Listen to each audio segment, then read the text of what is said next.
I was asked to talk about numbers, but I was also asked to talk about my recent trip to the border and to Washington, D.C. If you've read the newspaper, you've known that I've been both places, and I want to tell you a little bit about that. I currently serve on the National Sheriff's Association Homeland Security Committee, along with 40 other sheriffs from across the nation. I also am on the Drug Enforcement Committee for the NSA, which is the National Sheriff's Association. So you have a sheriff here locally that is basically on the national level with some of these issues now. So I think when you start talking about nasty politics, you're going to start probably seeing more of people's views and things like that, just because of the committees I'm on and going out and getting information and bringing it home and all that. So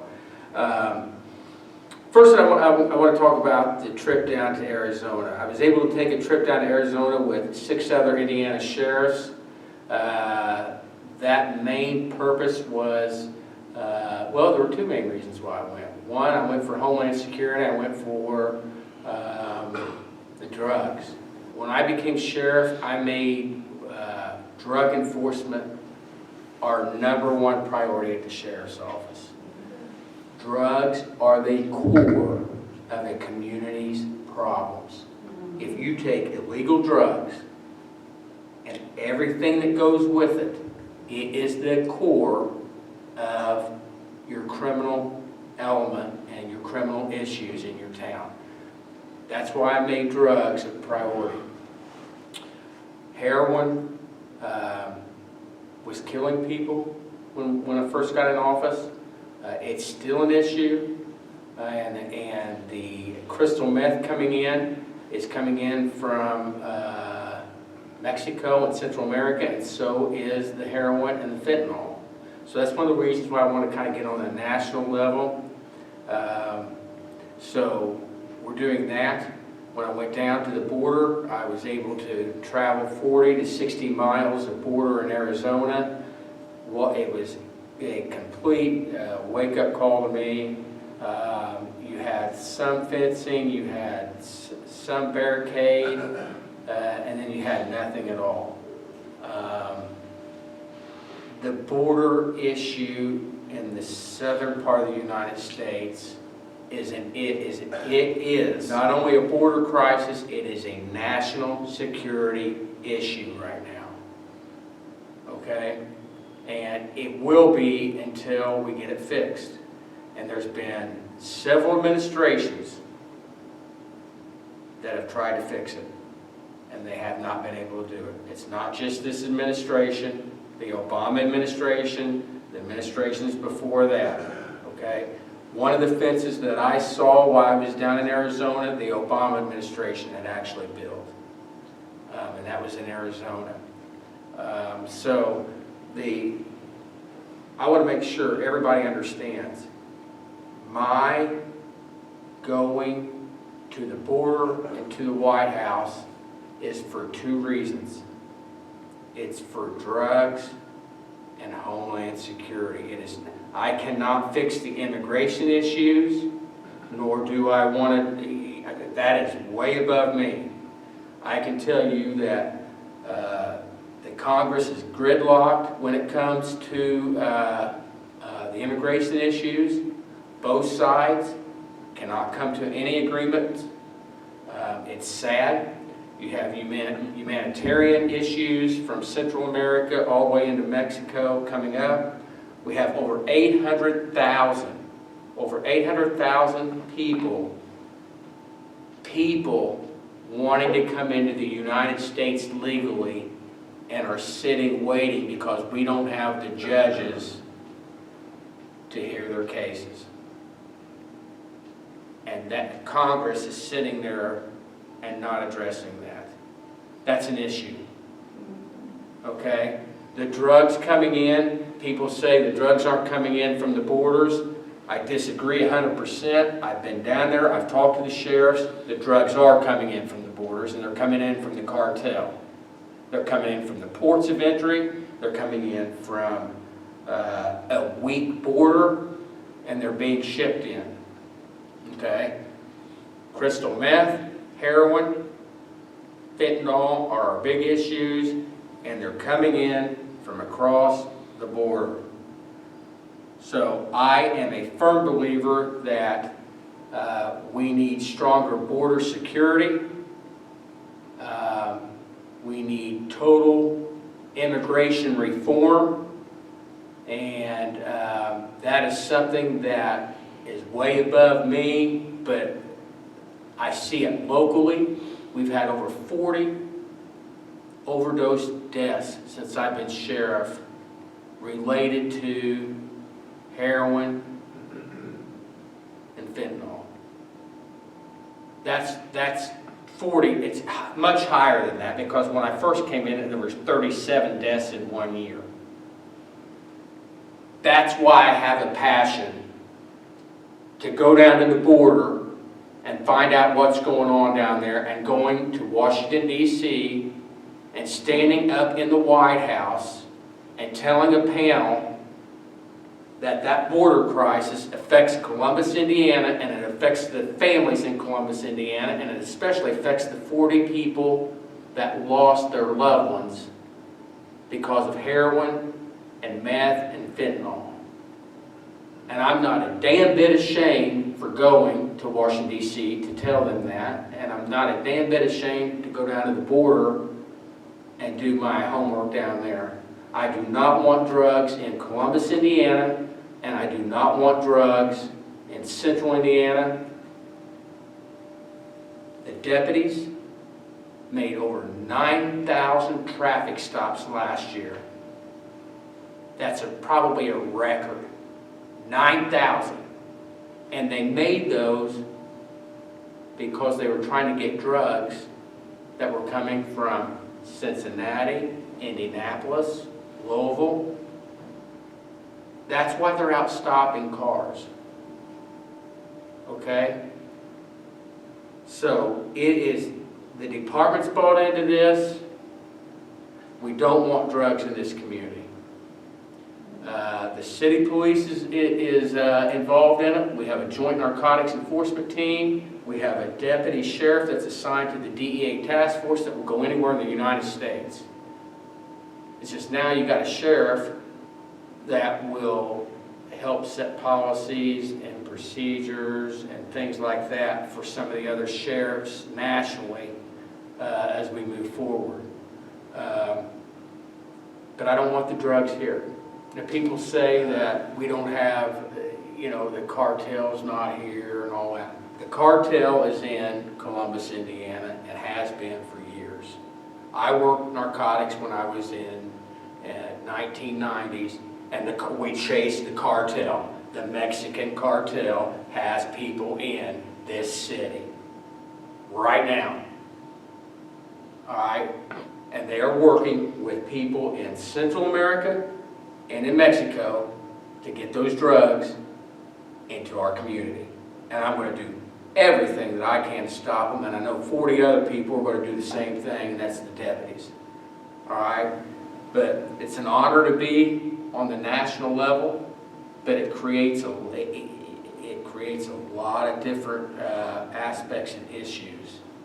But my job is not to fix the immigration issue. I will tell you, just so that people know, because there was an article in the paper and it was talked about immigration and all this. I by no means would ever belong to a hate group, and I would not expect any of my deputies to belong to a hate group.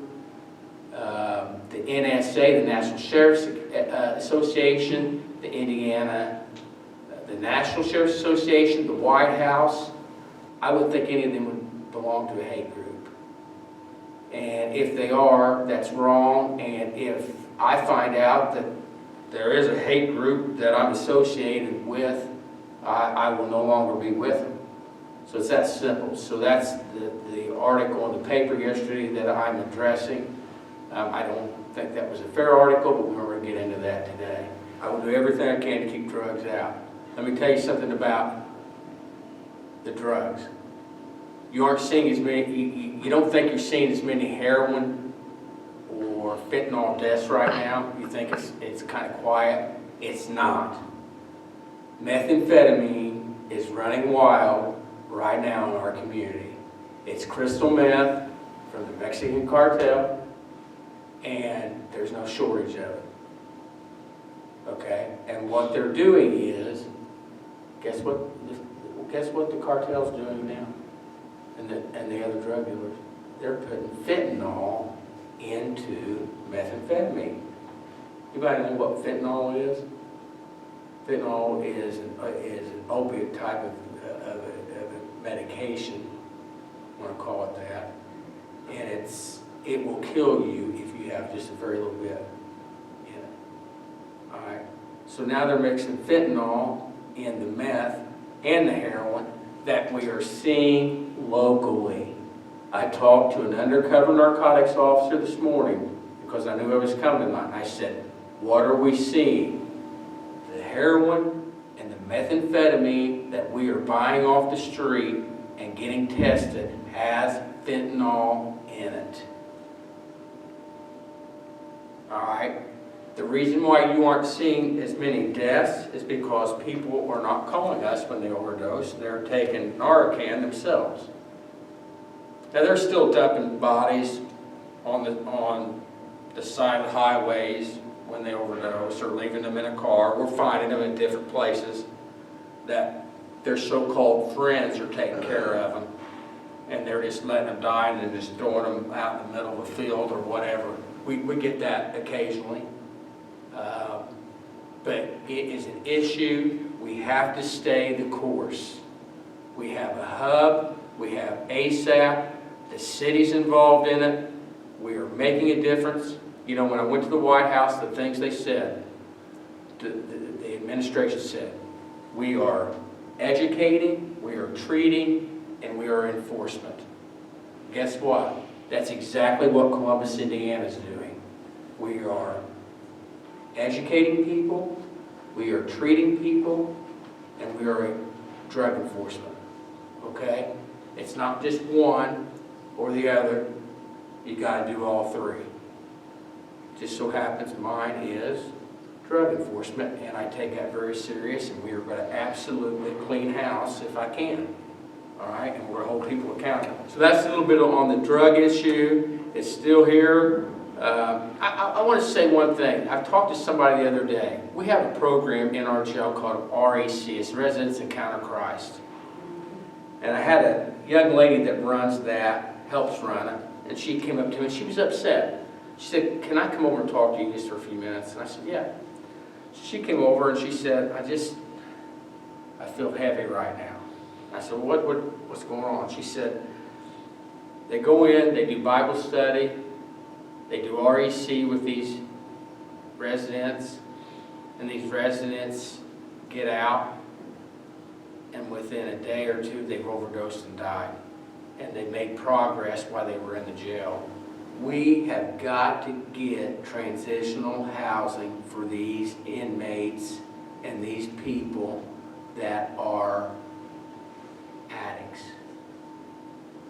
And if we had every church in this town, in this city, buy a house and staff it with people that are trained, we would have enough places for people to go that have drug issues. But you cannot let somebody out of our jail and say, "Okay, you're back out in the jungle, it's up to you," and check on them every couple of days. You have to be with them 24/7. And Christians will give money. People will give money. They'll give their time. Will they give their house? Will they give their house and spend 24/7 with these people? Some may not be in a position to do it. Some may be able to. I tried it with kids. It didn't work out. I took a heroin addict into the house, and it just created issues. I won't do that until my kids are over. But that's what it's going to take to fix these people so they can get back out in society and be productive. So we still have some work to do. Okay, I want to give you the numbers. Does anybody have any questions on anything I covered so far? Now we're briefly going to talk about numbers. These are numbers so far, and I just kind of highlight some. Remember when I talked about drugs being the core of a community's problem? Well, first of all, I'm going to talk about accidents, and then we'll talk about corporate drug. Well, some of the accidents are because of the drug problem. We've had 4 fatalities in the county regarding accidents, and I think we got one right now that's a serious accident. I don't know if it's a... No serious injuries? No serious injuries. Head-on collision just a while ago, car caught fire, just totally chaos. I will tell you, I was a city police officer before I became sheriff, and I thought we had bad accidents in town. You go out in the county where you can drive a little faster. The majority of the accidents that these guys respond to, these deputies respond to, you're either fatality or you've got somebody seriously hurt, bad. So accidents, the deputies responded to 250 personal injury accidents so far this year. 594 property damage accidents. Some other things, assist other agencies. I talked about CPD. We have a great relationship with CPD, state police. I will make sure our agency works with any other law enforcement agency if it benefits this community and it stops crime. I don't care. I will work with them. We will work with them.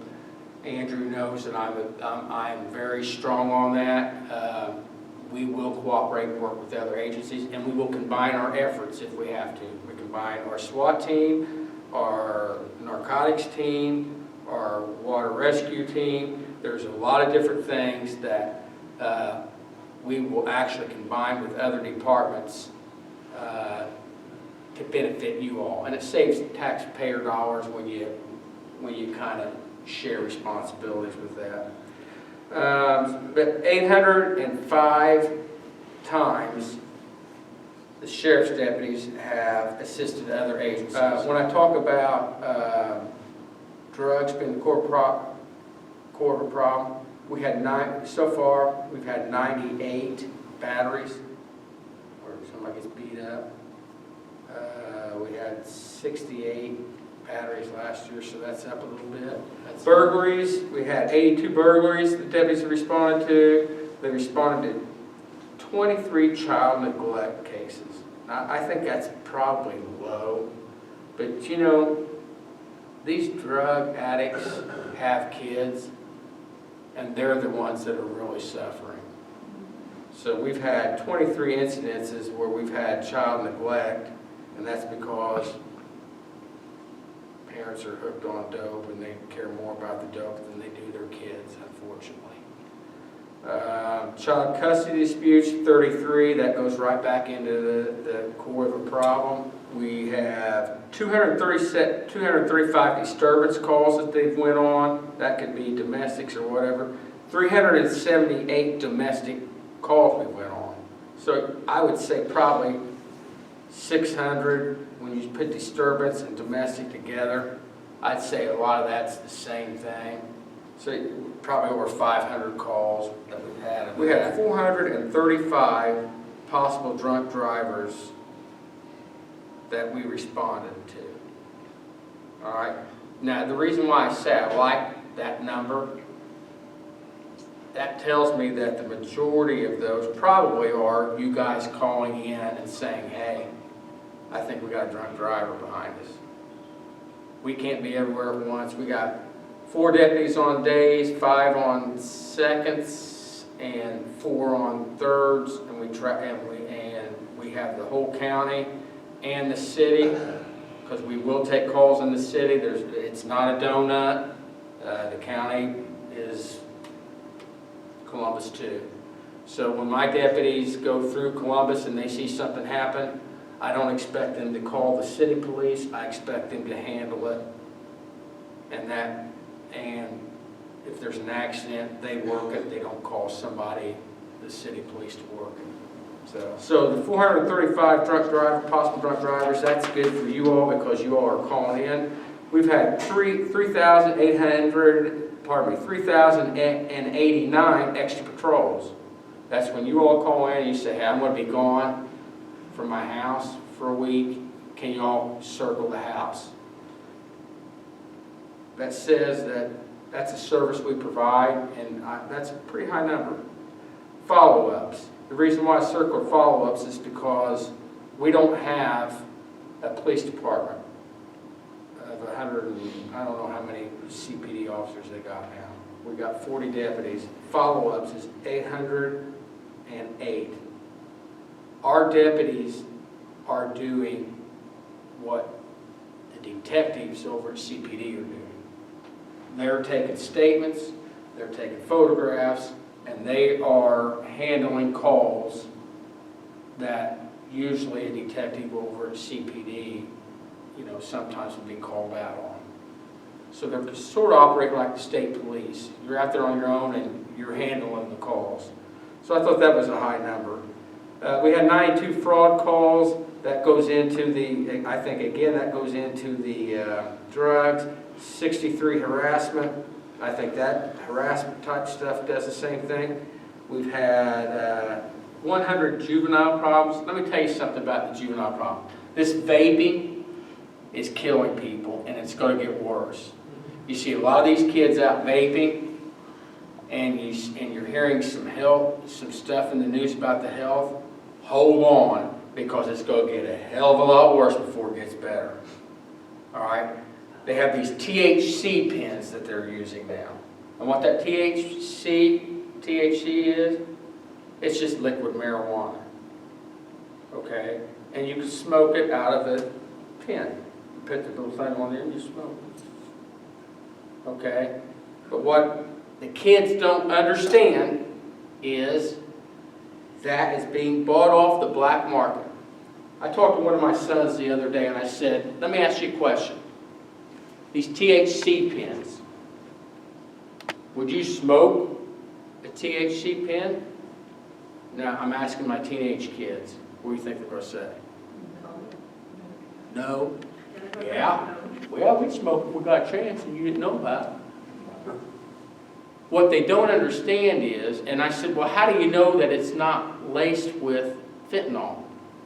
Because the cartels and the black market is where you're getting this stuff. They will lace that with stuff. All right? I'm not making up. People think, boy, you say a lot about fentanyl and it being laced with fentanyl. People, I'm not making it up. Pick up the newspaper in other places. Watch the news. It's happening. But what they say is, well, what we do is we check the box, and if the box hasn't been opened, then we know it hasn't been messed with. That's pretty scary. Especially when you buy it off the black market. And that's where they're doing it. Okay? I want to go back a second on my trip to Arizona. You know who controls the border, the majority of the border? Who do you think controls the border? The southern border on the Mexico side. Anybody want to take a guess? The Mexican government. It's not the Mexican government, not where I was at. The cartel controls who crosses and when they cross. All right? I got this from the sheriffs that were down there and the border patrol. It costs $6,000 for an illegal to cross. You want to try to cross, you get 3 tries. You pay the cartel $6,000, they will help you. If you don't get through the 3 times, then you've got to pay up again. And they'll help you again. I'm not making it up. You can look it up. Look it up online. All right? The cartel, when we were down there, We were looking at 40 miles or so, and we were in SUVs. We were all dressed in dark clothing, and we were obviously on the U.S. side. And there was a building about a quarter of a mile away, and it had a Mexican flag. And I asked one of the agents, I said, "What's that building over there?" I said, "Is that the Mexican police, the Mexico police?" They said, "No, that's the cartel. That building belongs to the cartel." I said, "How can that building be that close to the border and be the cartel?" The cartel controls. So it gets even better. We're all standing there talking. A kid gets out, gets a four-wheeler, drives all the way down to where we're at, videotapes us with these videotape, each one of us, and then drives right back into that house. All right? Now, I'm not here bashing governments, but I can tell you that the 40 and 60 miles of border that I saw, I never once saw one Mexican Border Patrol officer on the other side. Not one. So when everybody says, we're working together with the Mexican government and all that, we may be in other areas, but where I was at, there wasn't no working together. Okay, they weren't there. So just so that people know this is not a political issue, I went down to the border with Democrat and Republican sheriffs, and I went to Washington, D.C. with Republican and Democrat sheriffs. The things that I am talking about tonight are not bipartisan, they aren't political.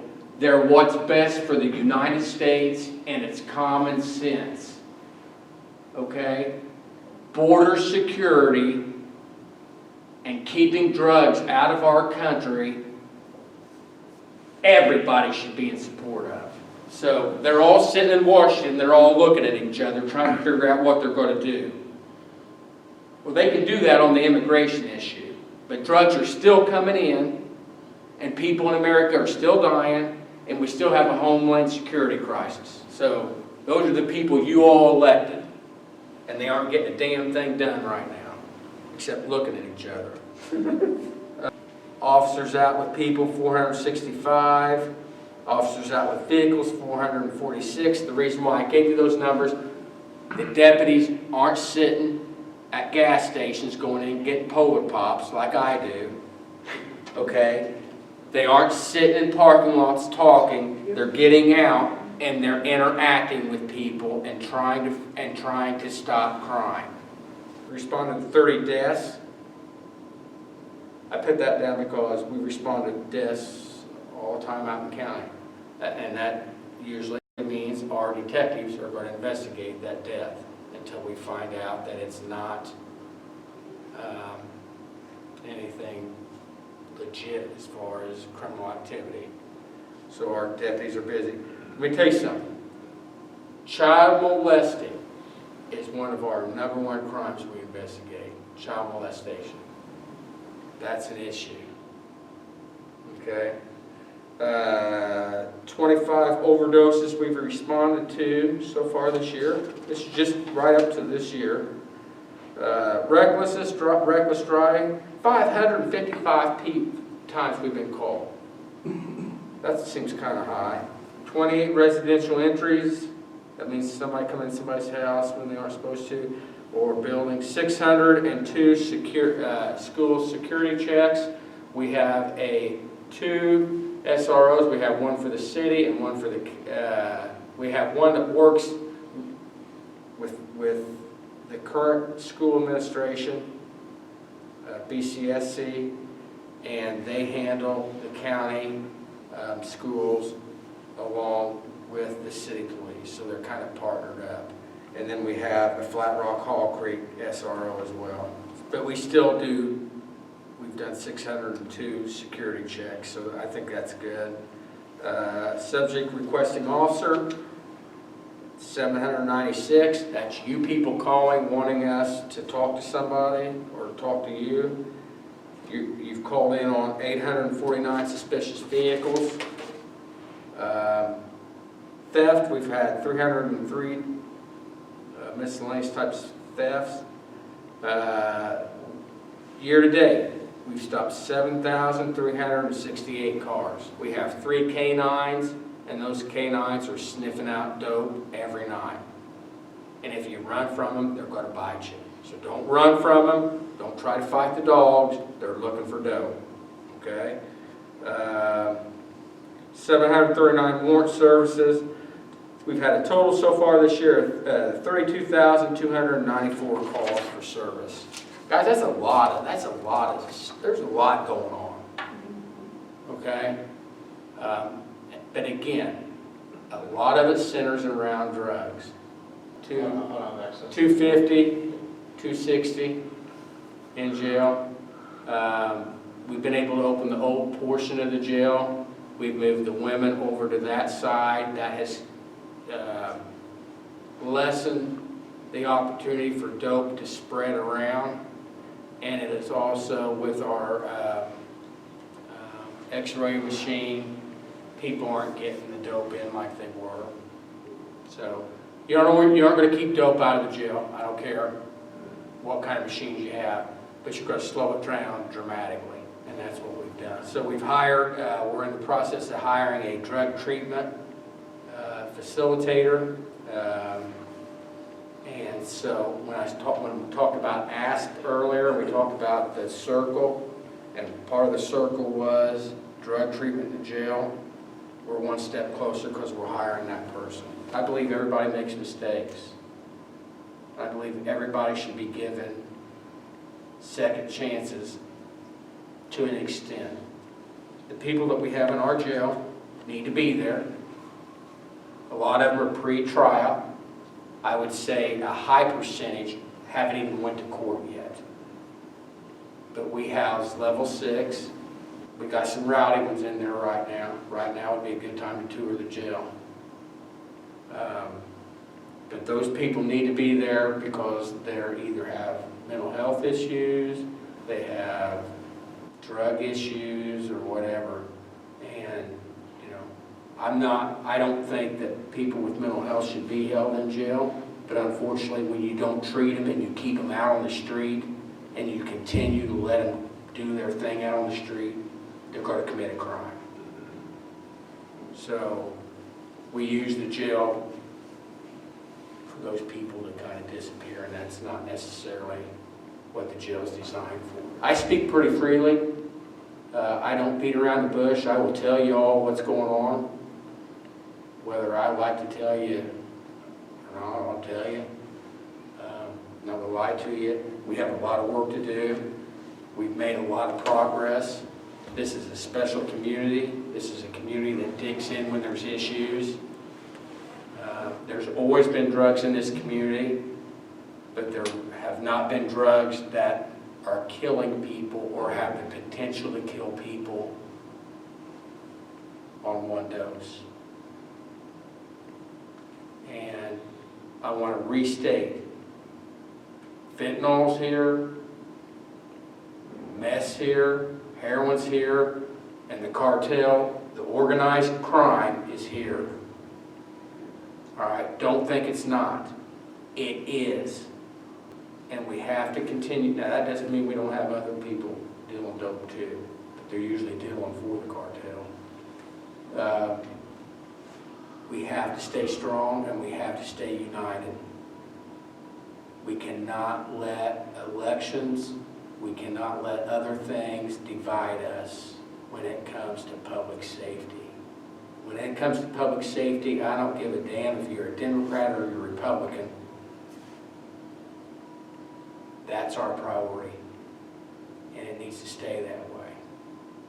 And we need to be fair to people and, to all people, but we need to keep drugs out of our community. Does anybody have any questions? God bless you all. I'm going to continue to work. The deputies are doing a great job. And I'm your sheriff. I work for you all. You all ever want to call me, you all want to stop in the office to talk to me or whatever, I am your sheriff, you all are the ones that elected me, so if you need to stop to see me, stop to see me. That's your office. Thank you.